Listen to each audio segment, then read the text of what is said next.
Oke, selamat malam Bu Nur. Malam. Bu Nur, ini setelah sekian lama nih gonjang-ganjing rumah tangganya, Ria Rich dan Topurian akhirnya tepat pada kemarin Ria Ricis menggugat cerai suaminya gitu. Mungkin kalau bisa dilihat itu apa sih alasan yang kuatnya seorang Ria Ricis itu menggugat suaminya gitu Bu Nur? Mungkin bisa dijelaskan secara psikolog sendiri. Kalau kita runuti perjalanan hubungannya mereka gitu ya, dari awal bagaimana mereka menghadapi konflik, lalu memutuskan untuk melakukan refleksi dengan berpisah tempat tinggal gitu ya, lalu melakukan ibadah bersama dan lain sebagainya. Saya pikir mereka sudah melakukan tahapan-tahapan yang menurut mereka cukup dilakukan untuk sebagai upaya memperbaiki hubungan mereka sendiri gitu. Tapi pada akhirnya mereka berada di keputusan bahwa ini adalah jalan yang terbaik untuk mereka lalui. Bahwa pada akhirnya mereka tidak lagi sepakat untuk bisa bersama mengarungi rumah tangga. Tapi biasanya alasan utama seseorang, apalagi ini perempuan yang menggugat gitu, maksudnya sampai bisa dia menggugat perceraian itu, maksudnya apakah salah satunya dari satu sama lain itu sudah tidak sejalan lagi atau seperti apa sih benar? Dalam satu rumah tangga, kalau pada akhirnya satu konflik muncul, tidak mampu mereka atasi, 2, 3 berikutnya ya, konflik-konflik berikutnya, mereka tidak mampu hadapi baik dengan cara komunikasi baik-baik gitu ya, apalagi berdiskusi atau menemukan kesepakatan yang bisa mereka jalani bersama. Makin lama ini kan pada akhirnya mengikis rasa sayang, rasa cinta, rasa percaya, rasa aman lah gitu ya. Yang semakin lama semakin menguatkan dan meyakinkan mereka bahwa mereka berada pada jalan yang berbeda satu sama lain.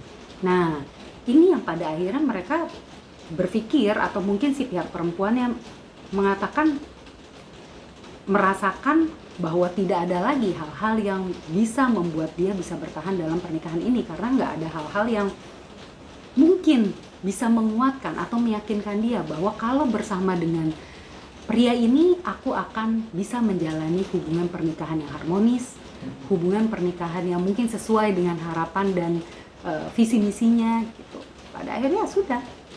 Jadi ketidakmampuan menyelesaikan konflik di antara mereka berdua, tidak ada komunikasi, tidak ada kesepakatan yang pada akhirnya membuat mereka berdua juga sama-sama merasakan bahwa tidak ada lagi hal yang bisa membuat mereka bisa bertahan untuk dalam pernikahan.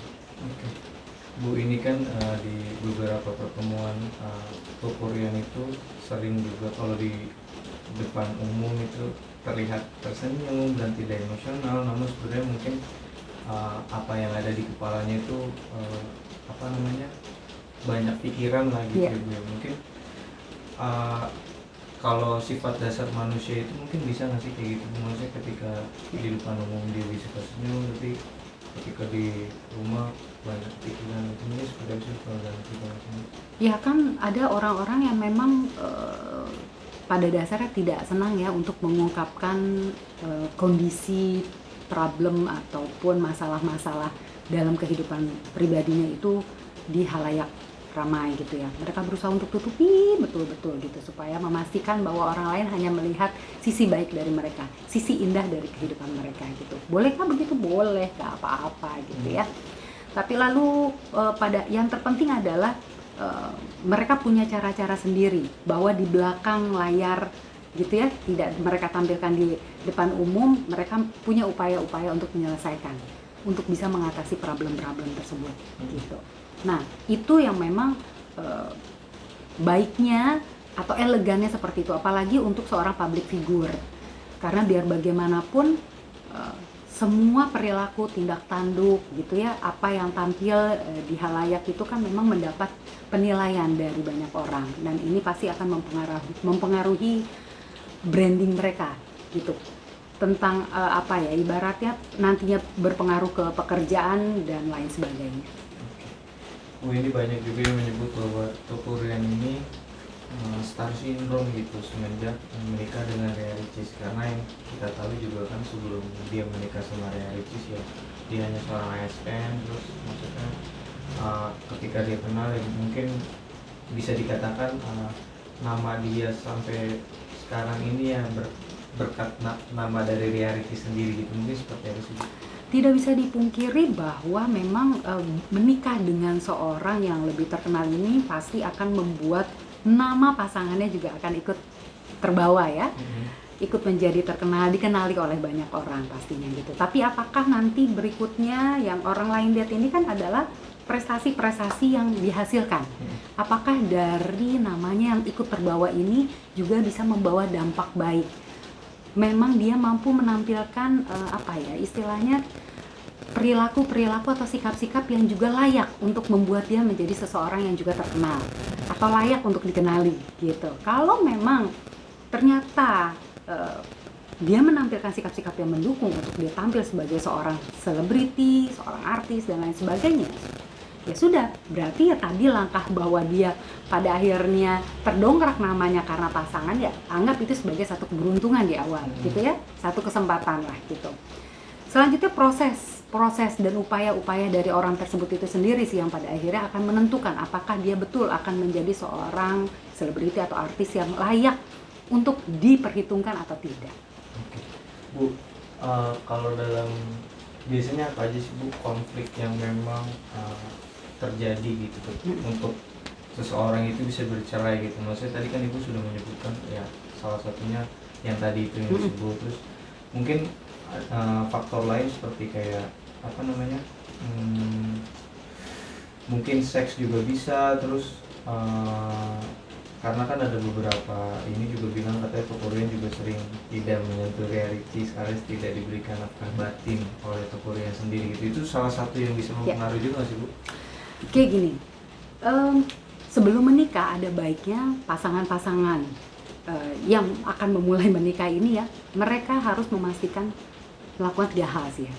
Kenali, diskusi, dan sepakati gitu ya. Kenali satu sama lain, pasanganmu seperti apa gitu ya, karakternya, kehidupan pribadinya seperti apa, seksnya bagaimana gitu ya, visi misinya tentang kehidupan berkeluarga, bagaimana berbakti ke orang dan lain sebagainya. Kenali satu sama lain gitu. Setelah saling mengenali, lalu ada proses diskusi di mana untuk mencapai satu atau menjalani kehidupan rumah tangga, mereka akan menjalani dengan pola yang seperti apa, nilai-nilai apa yang mau akan mereka jalani dan anut untuk memastikan mereka nyaman satu sama lain. Karena apa? Masing-masing kan bawa nih nilai-nilai dan prinsip-prinsip serta visi misi yang berbeda. Diskusikan berdua. Setelah itu sepakati mau ambil jalan yang seperti apa, pola yang seperti gimana gitu. Nah, kalau 3 langkah ini di awal tidak dilakukan, maka akan besar kemungkinan sulit untuk mereka bisa mencapai kesepakatan dan kenyamanan. Karena apa? Tadi satu, tidak mengenali satu sama lain. Gak kenal, maka tak sayang. Boro-boro mau lanjut diskusi, boro-boro mau lanjut untuk mencapai kesepakatan. Karena rasa aman nyamannya itu udah gak dapet. Nah, ketidakmampuan mengenali apakah seksnya, kebutuhan seksnya gitu ya, finansial dan lain sebagainya, pola-pola kehidupannya sehari-hari tidak dikenali satu sama lain, ini yang pada akhirnya lama-lama kan menjadi konflik yang nggak selesai, lalu pada akhirnya apa sih? Mengikis cinta. Lama-lama mereka jadi enggan komunikasi, enggan untuk melakukan diskusi, saling menjauh. Kalau sudah menjauh, lalu ada kesempatan orang lain hadir dan lain sebagainya, makin sulit untuk mereka bisa melakukan diskusi, melakukan komunikasi, relasi yang lebih harmonis. Nah, ini yang pada akhirnya membuat satu hubungan hancur dan mudah untuk bercerai. Oke, berarti memang tidak menutup kemungkinan ya dasar-dasar itu juga bisa terjadi ya Bu. Harusnya yang penting intinya kenali yang 3 dasar itu dulu ya. Bu, ini kan kemarin yang sebelumnya juga Ria Ricis pernah memberikan kode-kode gitu di media sosialnya gitu, kayak 10 tanda penyebab keretakan rumah tangga dan masih banyak kode lainnya gitu yang diberikan oleh Ria Ricis. Itu adalah fakta yang sebenarnya yang dia rasakan pada saat itu atau seperti apa Bu biasanya? Bisa jadi gitu ya, karena Biasanya gini, ada orang-orang yang mereka senang sekali untuk memberikan tanda-tanda tersirat kepada orang lain gitu ya, sebagai bentuk untuk memancing orang tersebut mungkin memulai komunikasi gitu. Bisa jadi memang selama ini dia kesulitan, betul-betul kesulitan untuk menjalin komunikasi sama pasangannya, sampai dia harus memberikan isyarat-isyarat sebagai pancingan untuk ayo dong berkomunikasilah dengan aku, atau ayo dong selesaikan masalah kita gitu ya. Makanya dia memberikan isyarat-isyarat lewat celetukan-celetukan gitu ya, atau postingan-postingan yang mengarah kepada kondisi-kondisi perasaan dan masalah yang terjadi di rumah tangganya. Oke Bu, kemarin juga momen kakak Ria Ricis juga berusaha membaikan Ria Ricis dan Tepurian di kemarin dia umroh, tapi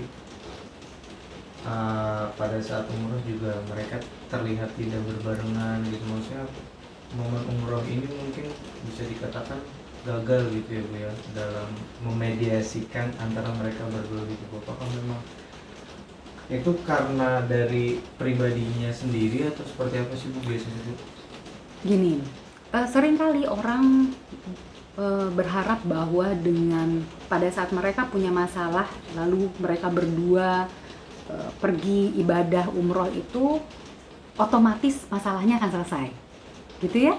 Entah berharapnya di sana mungkin bertemu dengan peristiwa-peristiwa atau hal-hal yang mampu semakin merekatkan hubungan mereka. Tapi sayangnya seringkali itu tidak terwujud. Karena apa? Akar masalah yang mereka alami sebenarnya belum mereka selesaikan dulu di tanah air. Kebayang ya, pada saat berangkat sama-sama bawa konflik, mungkin sama-sama memendam kemarahan, kebencian, ketidaksukaan gitu, ketidakpuasan, ketidaknyamanan, ketidakpercayaan gitu ya. Lalu otomatis berharap di sana semua itu akan hilang, itu kan satu hal yang sebenarnya kecil kemungkinannya untuk bisa terwujud gitu. Kenapa? Karena biar bagaimanapun itu adalah hal-hal yang harus ada proses untuk mereka bertemu, lalu mendiskusikan, mengkomunikasikan, mengungkapkan satu sama lain untuk sama-sama saling paham gitu. Tahu bisa jadi pada akhirnya mereka sadar akan konflik yang terjadi, berharap di sana mereka bisa menemukan saling meredam emosi dan bisa saling bicara, tapi pada akhirnya juga tidak terjadi. Bisa jadi itu. Pada akhirnya ya ibadah tersebut ya memang tidak memberikan efek apapun. Apakah dalam arti gini, orang seringkali berpikir bahwa dengan beribadah lalu berharap bahwa pernikahannya akan langgeng. Tapi kan seringkali bisa jadi perceraian itu adalah jalan yang paling baik, jawaban paling baik. Karena tidak semua, bukan berarti bercerai itu juga buruk. Bersatu pun kalau pada akhirnya tidak memberikan kedamaian satu sama lain juga itu kan pada akhirnya tidak berefek baik bagi masing-masing. Bu, tentang yang kalau kita lihat di sini kan mungkin bisa dilihat si pihak perempuan atau Ria Ricis ini yang paling dominan ya Bu ya. Kalau yang bisa kita lihat secara kasat mata gitu maksudnya. Itu apakah baik atau enggak sih Bu kalau dalam hubungan gitu, tentang hal-hal yang dominan seperti itu? Tidak ada pakem-pakem tertentu dalam sebuah pernikahan apakah orang yang dominan, perempuan yang dominan lalu akan buruk hubungannya pada saat menikah dengan pria yang lebih inferior gitu ya, lebih merasa di bawah gitu. Tadi konsepnya selama di awal memang saling mengenali, lalu dari sana ditanyakan ke diri sendiri, oke, saya punya pasangan yang mungkin dia tidak se-ekstrovert saya, mungkin tidak senang tampil seperti saya gitu ya. Apakah saya mau, apakah saya bersedia, apakah saya mampu berpasangan dengan orang yang seperti ini?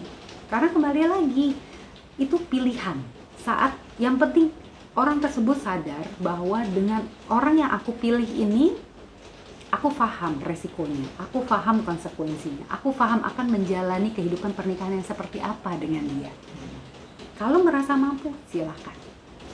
Gitu. Jadi tidak ada pakem tertentu, wah harusnya perempuan yang lebih inferior dong, cowoknya yang lebih dominan. Enggak juga. Karena semuanya kembali lagi tadi. Kenali, diskusi, sepakati. Bu, ini kan di beberapa momen acara juga mereka berdua itu terlihat tidak saling bersama gitu ya. Maksudnya masing-masing ya Ria Ricis di sini, terus Tepurian di sini gitu. Itu bisa jadi landasan untuk mereka itu memang sudah pisah rumah atau enggak sih? Maksudnya bisa kayak gitu nggak? Ya kan ada memang pasangan-pasangan yang dalam menghadapi konfliknya itu mereka memilih untuk memisahkan diri sebagai bentuk untuk masing-masing mungkin jeda gitu ya. Kayak kasih kesempatan masing-masing untuk yuk kita refleksi masing-masing gitu ya, introspeksi, maka tidak banyak bertemu dulu supaya tidak saling memancing emosi gitu ya, harapannya seperti itu. Tapi ya kembali lagi tadi, tujuan dari proses memisahkan diri ini apakah memang akan membuat mereka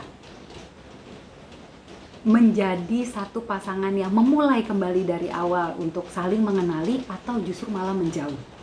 Karena gini, pada saat memisahkan diri ini kan kesempatan untuk ketemu dengan orang lain yang mungkin lebih sesuai, yang mungkin lebih disenangi, ini kan kesempatannya besar ya, dan bisa jadi satu godaan gitu.